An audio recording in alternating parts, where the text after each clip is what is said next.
அனைவருக்கும் வணக்கம். நம்ம அரோடா கணிதம் சேனல்ல 2025 டெட்ல கேட்ட பேப்பர் 2ல இருக்க கணித கேள்விகள பத்தி விரிவாக அலசி ஆராய்ந்துட்டு இருக்கோம். அந்த வகையில ஓர் எண் எக்ஸ் சதவீதத்திலிருந்து எக்ஸை கழித்தால் எக்ஸ் கிடைக்குமெனில் அந்த எண் என்னன்னு கேட்டிருக்காங்க. எந்த எண்ணுன்னே சொல்லாம எக்ஸ் சதவீதத்திலிருந்து யார கழிக்க சொல்றாங்க? எக்ஸ கழிக்க சொல்றாங்க. திரும்ப என்ன கிடைக்கும்? எக்ஸ் கிடைக்கும்னு சொல்றாங்க. இந்த சதவீதம்ங்கிறது என்னன்னா 100 குறிக்கும். சதவீதம்ங்கிறது எத குறிக்கும்? 100 குறிக்கும். எக்ஸ் சதவீதம்ங்கிறது எக்ஸ் பை 100 குறிக்கும். எக்ஸ் பை 100 குறிக்கும். எண் என்னன்னு சொல்றாங்க. அது அந்த எண் என்னன்னு நம்மள்ட்ட தான் கேட்டிருக்காங்க. எண்ணுங்கிறதுக்கு இங்கிலீஷ்ல என்ன பேரு? நம்பர். நான் இந்த குடுத்திருக்க ஸ்டேட்மெண்ட்ட நான் ஈக்குவேஷனா மாத்துறேன். குடுத்திருக்க ஸ்டேட்மெண்ட் என்னவா மாத்த போறேன்? ஈக்குவேஷனா மாத்துறேன். எனக்கு விடை கிடைச்சிரும். அதுதான் நம்மளுடைய கணிதத்தில் இருக்க பெரிய ஸ்பெஷாலிட்டி. கொடுத்துருக்க எண்களை நான் ஈக்குவேஷனாக மாற்றுறேன்னா பாருங்க. ஒரு எண், அந்த எண்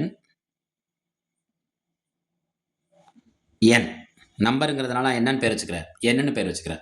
என்ன சொல்லியிருக்காங்க? என்னோட எக்ஸ் பர்சன்டேஜ், நான் இப்போ முன்னாடி சொன்ன மாதிரி தான். பர்சன்டேஜுங்கிறது எதை குறிக்கும்? 100 குறிக்கும். எக்ஸ் பர்சன்டேஜிலிருந்து யாரை கழிக்க சொல்கிறாங்க?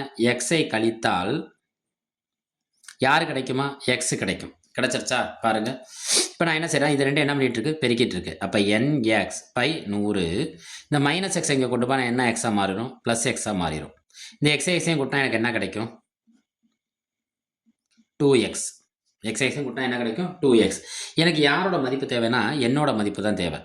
இந்த என்ன எக்ஸ் என்ன பண்ணிட்டு இருக்கு? பெருக்கிட்டு இருக்கு. இந்த பெருக்கல்லாம் அங்கிட்டு போனால் கூட்டலோட ஃப்ரெண்டு கழித்தல், பெருக்கலோட ஃப்ரெண்டு யாருன்னா வகுத்தல். அப்போ என்ன தேவைன்னா இந்த 2x அப்படியே தான் இருக்கும். ஒரு நம்பர் போகுதுன்னா அங்கே வகுத்தலில் போகும். அதே ஒரு பின்னம் போகுதுன்னா அந்த இடது பக்கம் அங்கிட்டு போகிறப்ப என்ன ஆகும்னா தலைகீழ போகும். அப்போ எக்ஸ் பை 100ங்கிறது அங்கே எப்படி போகும்னா 100ன் கீழ் எக்ஸாக போயிடும். இந்த எண் பக்கத்தில் இருக்கால் இந்த எக்ஸ் என்ன ஆயிரும்? கேன்சல் ஆயிரும். ஓர் 100 100, 2 100 எவ்வளோ? 200. இந்த எண்ணுங்கிறத நம்ம யாருன்னு பேர் வச்சுருக்கோம்னா அந்த எண். அப்போ அந்த எண்ணோட மதிப்பு என்ன கிடைக்கிது நம்மளுக்கு? 200. அப்போ ஆப்ஷன் டி.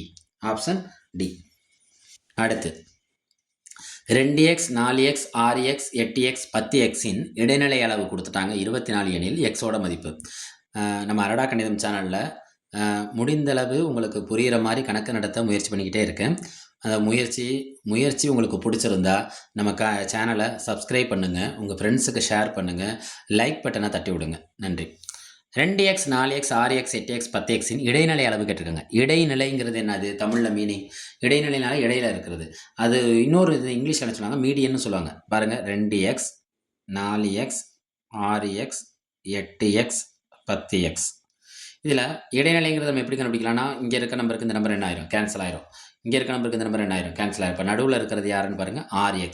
இதோட மதிப்பு அவங்க என்ன கொடுத்துருக்காங்கன்னா 24. அப்போ 6x = 24. கணக்கே முடிஞ்சிருச்சு.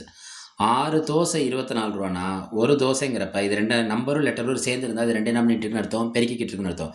பெருக்களோட ஃப்ரெண்டு இப்போ நம்ம சொன்ன மாதிரி அங்கிட்டு போகிறப்ப என்னவா போவாங்க? வகுத்தலாக போவாங்க. 1 6 2 12 3 18 எத்தனை 6 24? 4 6 24. அப்போ எக்ஸோட மதிப்பு என்ன கிடைக்குதுங்க நம்மளுக்கு? 4. அப்போ ஆப்ஷன் ஏ. நன்றி.